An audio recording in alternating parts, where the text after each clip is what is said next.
Human beings are social creatures.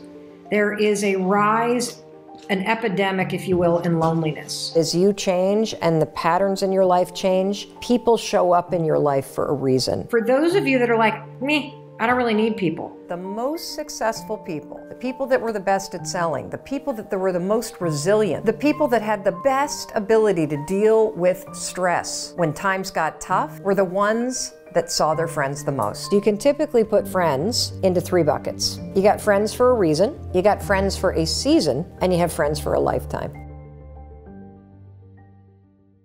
It turns out that one of the best stress relievers on the planet is something that most of us don't ever do, and that is seek out time with friends when we feel totally stressed out. When you're doing twice as much work as you normally do, or you're feeling twice as much stress as you normally feel, studies at Harvard show that what you need is you need to see your friends twice as much. Now, Shawn Achor is a really famous researcher and best-selling author at Harvard, and he studied this phenomenon. He looked at people that were stressed at schools and in call centers and in the military and in banks and in almost every single industry. What he discovered is that the most successful people, the people that were the best at selling, the people that were the most resilient, the people that had the best ability to deal with stress when times got tough were the ones that saw their friends the most. It was the people with the tightest social connections that had the ability to weather the storms that life throw at us. The takeaway is really simple. It's really easy to isolate yourself. What I want you to do is I want you to actually make a more concerted effort to re-engage. We don't talk about the isolation piece a lot. I bet you have friends right now that are super stressed out that you haven't heard from in maybe even a month. And the reason why you haven't heard from them has nothing to do with you. It's they're doing what we all do. They're isolating themselves. And guess what they need? They need you. They need more connection. And that's exactly what you need when you feel stressed out too. So here's my challenge for you. I want you to write down 3 people that when you hang out with them, you feel energized. That when you have plans with them, you're excited about seeing them. When this video ends, reach out to them. That's right, pick up the phone, send them a text. I want you to invite them to do something. Go out to lunch, go for a walk in the woods, get a cup of coffee, go out to dinner. Even if you're not stressed out, I guarantee you at least one of the 3 people that you're going to reach out to needs you. Friends are people that you care about. And I have this test, I call it the funeral test.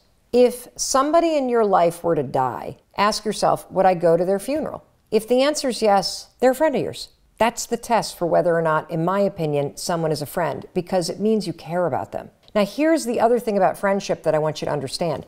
You can care about somebody and not like hanging out with them. You have plenty of friends that you care about. If they were to die, you would go to their funeral. If they needed you, you would be there. If you saw them, you'd be happy to see them, but you don't like to hang out with them. The other thing that I want you to think about is that, and that's okay, that's like a normal part of friendship.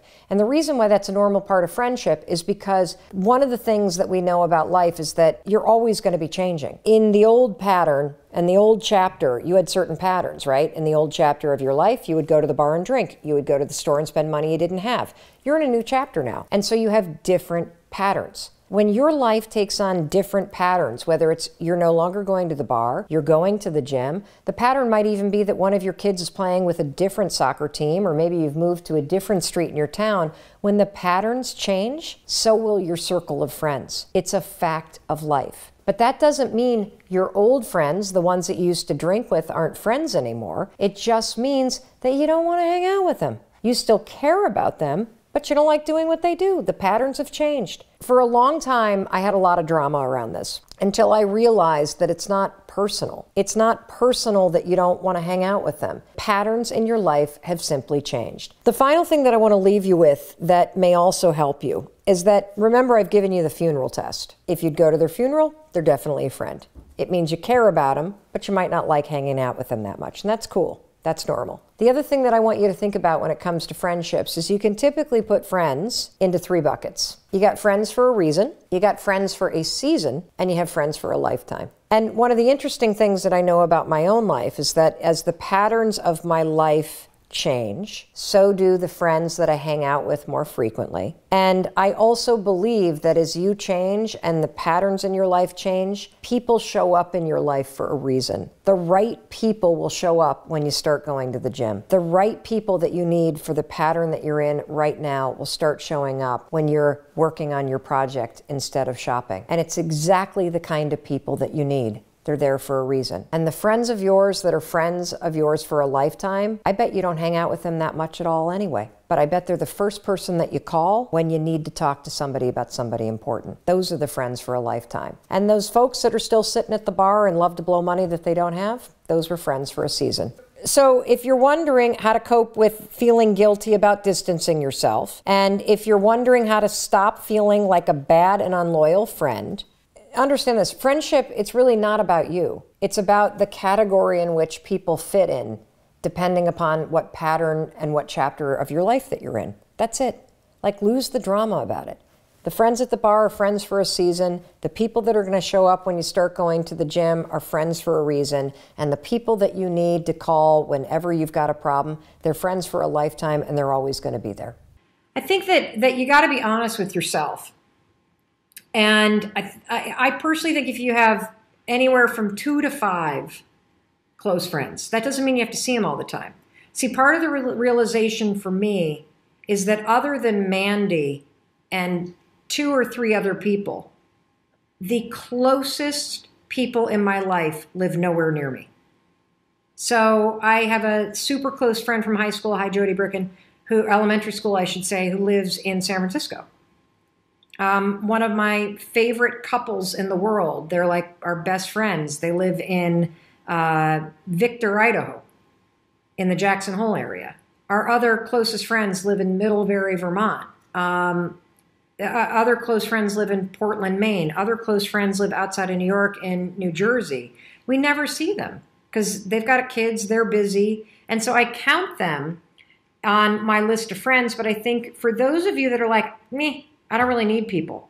The one thing I would say, though, is do you not give a rat's ass because you have the wrong people around you? Human beings are social creatures. There is a rise, an epidemic, if you will, in loneliness. And all of the research points out that when you are on your deathbed and you are looking back on your life, the thing that will have given it meaning are the people in your life and the experiences that you've had. If you're having trouble with your friends, your friends are starting to like distance themselves from you, what's your advice? And it's like making you sad and you're upset. I don't know. Because it's something that you're doing. Oh, so if your friends are distancing themselves from you, well, there's something you're doing. It's not always that. I like what you said, though, because I think if you always assume it's something you're doing, then you have some power. Yeah, but then you get into the mindset that you're the worst and then you're always doing something wrong. That's true. But here's the thing. Like, do you think that it's best if a friend starts to distance himself to go up to them and say, what am I doing that's making you distance yourself, and like just hit it head on? Yeah, that's pretty smart. Because otherwise you're going to sit there and come up with reasons and you're going to think you're the worst. Yeah.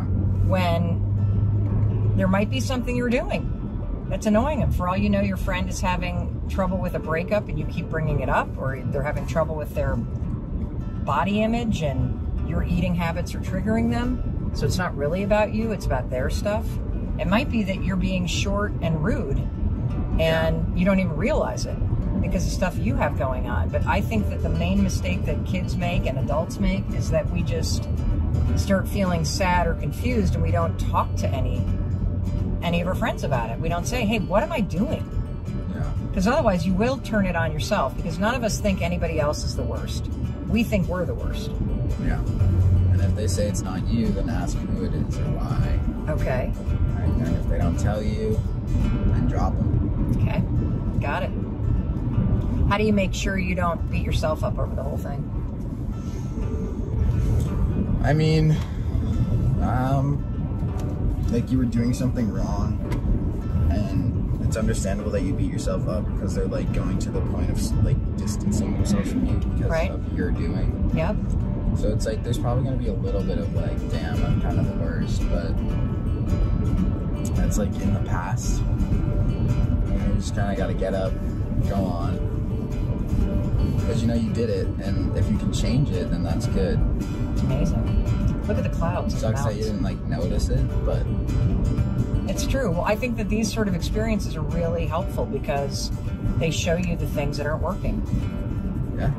And you got to just be like, we're all human, and you can't go down the victim route because then you're more annoying to be around. It's true. You got to just freaking suck it up.